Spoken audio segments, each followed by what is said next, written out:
Hello everyone, कैसे हैं आप सब। I hope that you will fine and doing your work, so please subscribe our channel if you like the video. आज हम इस video में ये जानने की कोशिश करेंगे कि विजयनगर साम्राज्य के इम्पोर्टेंट पॉइंट्स यानी महत्वपूर्ण पॉइंट जो विजयनगर साम्राज्य हमारे पाठ से बनाया गया है। तो पहला पॉइंट है कि विजयनगर साम्राज्य की स्थापना कब हुई थी, बताओ तुम लोग। 1336। तो विजयनगर साम्राज्य की स्थापना 1336 ईस्वी में किनके द्वारा हुई थी? हरिहर तथा बुक्का नामक दो भाइयों के द्वारा की गई थी। कब हुई थी? 1336 में। किसके द्वारा? हरिहर और बुक्का द्वारा, दो भाइयों के द्वारा की गई थी। तो हम्पी विजयनगर की क्या थी? हम्पी विजयनगर की राजधानी थी। हम्पी विजयनगर की राजधानी थी। 1800 ईस्वी में हम्पी की खोज एक अंग्रेज अभियंता तथा पुरातत्ववेत्ता कर्नल कॉलिन मैकेंजी द्वारा की गई थी। किसके द्वारा? कर्नल कॉलिन मैकेंजी द्वारा की गई थी। कब की गई थी इसकी खोज? 1800 ईस्वी में विजयनगर की खोज। ठीक है। आगे है कि विजयनगर की भौगोलिक स्थिति की सबसे महत्वपूर्ण विशेषता तुंगभद्रा नदी द्वारा निर्मित एक प्रकृति कुंड है। क्या है? प्रकृति कुंड। हाँ, तो विजयनगर की सबसे बड़ी विशेषता तुंगभद्रा नदी द्वारा निर्मित एक कुंड है। अगला पॉइंट है, आपको याद रखना है कि विजयनगर का कमलपुरम कौन सा जगह? विजयनगर का कमलपुरम जलाशय महत्वपूर्ण जलाशय था। क्यों? क्योंकि जिसके मध्य से आसपास के खेतों की सिंचाई के साथ इसके जल को एक नहर के रूप में राजकीय केंद्र तक ले जाया जाता था। ठीक है, इसीलिए जो वो है बहुत महत्वपूर्ण था इसका नहर। ठीक है। अगला पॉइंट आपको याद रखना है कि 15वीं शताब्दी में विजयनगर के शासकों को राय कहा जाता था। क्या कहता था? राय। हाँ, तो 15वीं शताब्दी में जो विजयनगर के शासक थे उनको राय कहा जाता था और नरपति के नाम से संबोधित किया गया। इनको किस नाम से संबोधित किया गया? नरपति के नाम से संबोधित किया गया था। जो शासकों की लोकप्रियता को अभिव्यक्त करता है। क्या करता है ये? तो जो शासक है उनकी लोकप्रियता को अभिव्यक्त करता है, इसीलिए इनको नरपति कहा जाता था और राय कहा जाता था। कब? 15वीं शताब्दी में। ठीक है। अगला पॉइंट आपको जो याद रखना है वो है कि विजयनगर की स्थापना के पश्चात, ठीक है, विजयनगर की स्थापना के पश्चात हरिहर तथा बुक्का नामक दो भाइयों ने जिस वंश की स्थापना की वह कौन सा वंश था? संगम वंश कहलाता था। कौन सा वंश? संगम वंश कहलाता है। संगम वंश के बाद सालव वंश तथा इसके बाद तुलव वंश। ठीक है। संगम वंश के बाद तुलव वंश नहीं, शालव वंश के बाद सुलव वंश के बाद तुलव वंश सत्ता में आए। सबसे पहले जिसने हरिहर और बुक्का ने जो विजयनगर की स्थापना करी और उसके बाद जिस वंश की स्थापना की उसको कहते हैं संगम वंश। संगम वंश के बाद आता है शालव वंश, ठीक है, इसको सुलु वंश भी कहते हैं कुछ लोग। फिर आता है तालव वंश, इसको तुलु वंश भी कहते हैं। तो ये दो वंश इसके बाद आए। अगला पॉइंट आपको याद रखना है कि विजयनगर के महानतम शासक कौन थे? हाँ, करेक्ट, एकदम करेक्ट। तो विजयनगर के महानतम शासक कृष्णदेव राय थे। ठीक है। अगला पॉइंट आपको याद रखना है कि विजयनगर में तुलु वंश के बाद अरावादो वंश अस्तित्व में आया। तुलु वंश के बाद कौन सा आया? यानी संगम वंश के बाद सुलु वंश के बाद तुलु वंश के बाद अरावादो वंश आया। और 1665 ईस्वी में, कब? 1665 ईस्वी में विजयनगर के प्रधानमंत्री राम राय और बीजापुर अहमदनगर गोलकुंडा की संयुक्त सेना क्या की? इनके बीच क्या हो गया? तो संयुक्त सेना के बीच तालीकोटा यानी राक्षसी तांगड़ी का युद्ध हुआ था, जिसमें राम राय पराजित हुए थे। कौन पराजित हुआ था? रामराय पराजित तो हुए थे। अगर क्वेश्चन पूछता कि राक्षसी तांगड़ी का युद्ध कब हुआ था, तो ये हुआ था 1565 ईस्वी में। पक्का 1562 है ना? क्लियर आप लोग? यस। तो 1562 ईस्वी में कौन सा युद्ध हुआ था? तालीकोटा का युद्ध। और इसको और किस नाम से जानते हैं? राक्षसी तांगड़ी युद्ध। इसमें कौन पराजित हुआ था? रामराय। हाँ, तो इसमें राम राय, जिसमें राम राय की क्या हो गई? पराजित हो गई। ठीक है, तो ये पॉइंट बहुत इम्पोर्टेंट और इसके याद रखना। ठीक है, यस। अगला है कि अब्दुल रज्जाक कौन था? अब्दुल रज्जाक, ठीक है, यस। द्वितीय दशक के काल में विजयनगर में आया था। कब आया था? द्वितीय काल में विजयनगर आया। हाँ, तो अब्दुल रज्जाक जो है द्वितीय दशक के काल में आया था। और इस समय यहाँ के शासक थे देवराय द्वितीय। कौन थे? देवराय द्वितीय के काल में अब्दुल रज्जाक कहाँ पे आया था? विजयनगर में आया था। अगला आपको पॉइंट याद रखना है कि डोमिंगो पेस नामक यात्री ने विजयनगर की सुंदरता की तुलना रोम से की है। किससे की है? रोम से। Domingo Paes. क्या नाम था यात्री का?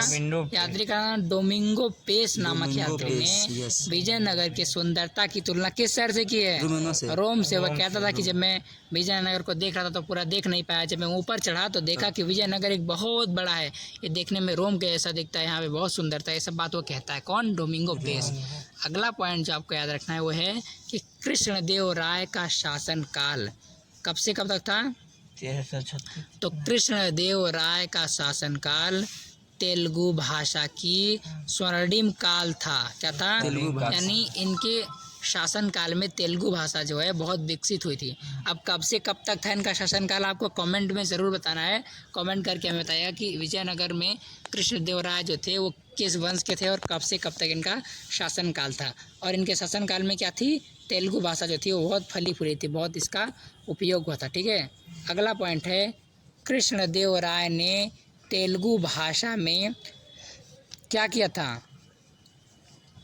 अमुक्तमाल्य की रचना की थी। किसकी रचना? अमुक्तमाल्य की रचना की थी। ये भी पॉइंट याद रखना है।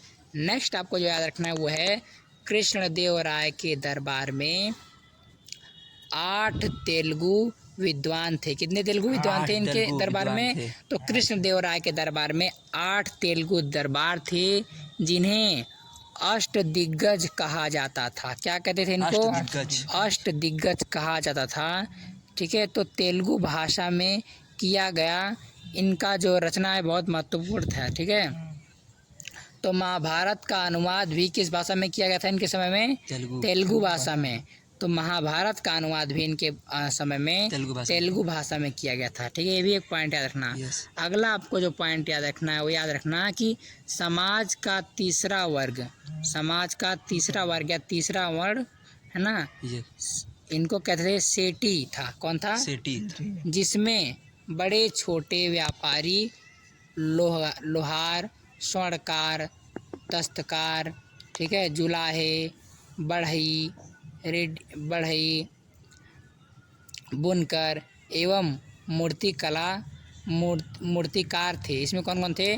जो ये सब व्यापारी, बुनकर, मूर्तिकार, ये सब इसमें आते थे। ये भी पॉइंट आपको याद रखना है। ठीक है, अगला पॉइंट आपको याद रखना है कि बाजीगर, मुक्कार एवं जगियों के समाज के निम्न स्तर का माना जाता था। ये जो लोग थे, कौन लोग? बाजीगर, मुक्कार एवं जगियों। बाजीगर एवं मुक्कार और जगियों को निम्न समाज का माना जाता था। किस समाज का माना जाता था इनको? तो जगियों जो थे, जो मुक्कार लोग थे और जो ये लोग थे, इनको निम्न समाज का यानी निचले समाज का माना जाता था। ये भी पॉइंट आपको बहुत इम्पोर्टेंट है। अगला है कि विजयनगरीय समाज में स्त्रियों को उपभोग की वस्तु समझा जाता था। क्या समझते थे? केवल मतलब इनको स्त्रियों की बहुत इम्पोर्टेंस इस साम्राज्य में नहीं थी। इनको केवल उपभोग यानी काम निकालने वाला समझा था। उपभोग वस्तुओं का जैसे उपभोग नहीं करते, खाना बनाने में इनका प्रयोग करते थे, बच्चों की देखरेख में, ये सब काम करने के लिए खाली स्त्रियों का प्रयोग किया जाता था। ठीक है, अगला पॉइंट याद रखना कि राज्य परिवार सामान्यतः वर्ग कई पत्नी रखते थे। क्या करते? जो राज परिवार के लोग थे वो सामान्यतः जो है कई पत्नी रखते थे, एक से अधिक पत्नी। यहाँ पे यानी बहुपत्नी विवाह प्रचलित था। पढ़े हो ना बहुपत्नी विवाह? बहुपत्नी विवाह एक होता है बहुपत्नी विवाह। तो यहाँ पे कौन सा विवाह प्रचलित था? बहुपत्नी विवाह। यानी जो राज परिवार के लोग थे ये एक से अधिक पत्नियां रखते थे। क्यों? क्योंकि स्त्रियों को यहाँ पे क्या समझा जाता था? उपभोग की वस्तु। ठीक है। तो अगला पॉइंट याद रखना, चंदन, केसर, चंदन है, केसर है, कस्तूर है एवं अन्य सुगंधित द्रव्यों का प्रचलन था। यहाँ पे क्या था? चंदन, केसर, ये सब जो सुगंधित द्रव्य थे, जो महकते थे, उनका यहाँ पर क्या था? प्रचलित था। ठीक है। तो अगला पॉइंट याद रख सकते हो कि ब्रह्मदेव द्वितीय। कौन? ब्रह्मदेव द्वितीय।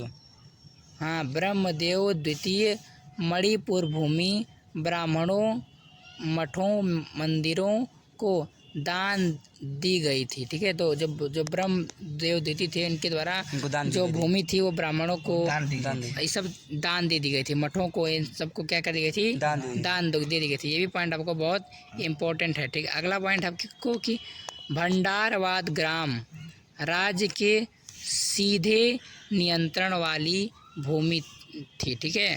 भंडारवाद ग्राम क्या होता था? राज्य के सीधे नियंत्रण वाली भूमि थी। ठीक है। अगला पॉइंट रखना कि अब्रम भूमि। कौन सी भूमि? अब्रम भूमि।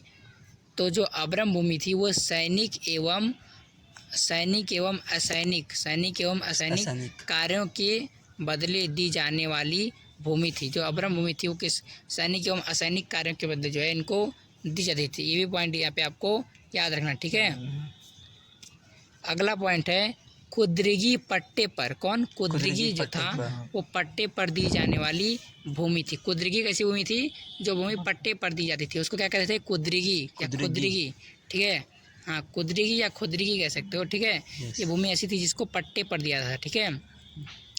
अगला पॉइंट आप रख सकते हो कि उबली ग्राम में विशिष्ट सहाय बदले दी गई थी। ठीक है। याद रखोगे? विशिष्ट। हाँ, उबली ग्राम में जो विशिष्ट सहाय था और सेवा था वो क्या करते थे? वहाँ पे जो है विशिष्ट सहाय और सेवा के जो है बदले दी जाती थी। जो उबली ग्राम था, उबली ग्राम क्यों दिया जाता था?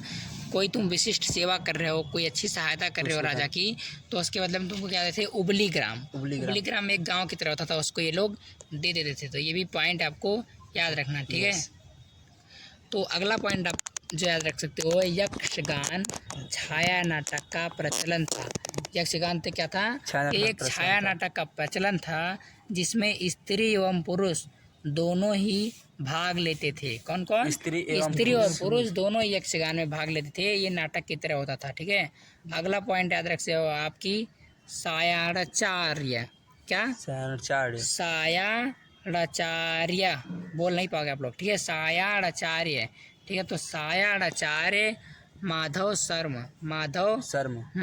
सायाणाचार्य माधव शर्म या माधव धर्म विद्यारण्य एवं अनशन इस काल के प्रसिद्ध विद्वान थे। कौन कौन थे? विद्वानों के नाम बता देते हैं। पहले विद्वान का नाम है इनके सायाणाचरण। क्या नाम है? सायाणाचरण। दूसरे विद्वानों का नाम है माधवा। क्या नाम है? और तीसरे विद्वान का नाम है धर्म।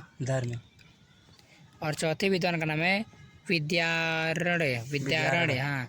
एवं एक और विद्वान है इनके अड़सनी। क्या नाम है? हाँ, अड़सनी इस काल के प्रसिद्ध विद्वान थे। तो ये भी पॉइंट यहाँ पे आपको याद रखना है।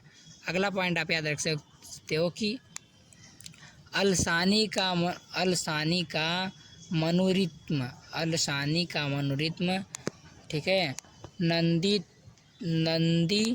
तिम्बन का परिजापूर्ण दरबार संगीकार लक्षित नारायण के संगत सूर्योदय। ठीक है। इष्टदेव पुस्तकें इस काल के सर्वश्रेष्ठ रचनाएं थी। तो ये सब जो इष्ट पुस्तकें हैं, सूर्योदय थी, ये सब क्या थी? सर्वश्रेष्ठ रचनाएं। हाँ, इस सर्वश्रेष्ठ रचनाएं थी। तो अगला पॉइंट कि स्थापत्य कला में कृष्णदेव राय का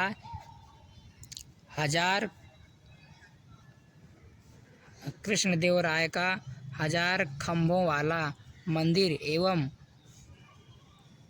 विट्ठलनाथ का मंदिर उत्कृष्ट है। कौन कौन सा? एक तो कृष्णदेव राय का जो था वो 1000 खम्भों का मंदिर, वो भी बहुत फेमस है, और एक जो विट्ठलनाथ का मंदिर है वो भी बहुत फेमस है। किसमें? जो इनकी चित्रकला है, ठीक है, विजयनगर की। तो ये जो थे आपके समक्ष विजयनगर की कुछ महत्वपूर्ण स्मरणीय बिंदु, यानी इंपॉर्टेंट पॉइंट्स, या आप कह सकते हो पॉइंट्स टू रिमेंबर, जिनको आपको याद रखना है। और जितने भी बहुविकल्पी अति लघुत्तरी है, short answer type question, very short answer type question, long answer type question, essays जो भी पूछे जाते हैं, उसमें कहीं ना कहीं ये पॉइंट्स आपको डालना ही पड़ता है, और कहीं ना कहीं इस पॉइंट की ज़रूरत पड़ जाती है। तो बहुत इंपॉर्टेंट था। आई होप कि आपको ये वीडियो पसंद आया होगा। वीडियो तो क्या, ये ऑडियो ही है। तो आई होप कि आपको ये ऑडियो पसंद आएगा, और आए तो अपने दोस्तों के साथ ज़रूर शेयर करें, ताकि ज़्यादा से ज़्यादा लोग इसका लाभ ले सकें और इसको याद कर सकें। मिलते हैं किसी और नई वीडियो के साथ, तब तक के लिए bye bye, take care, thank you.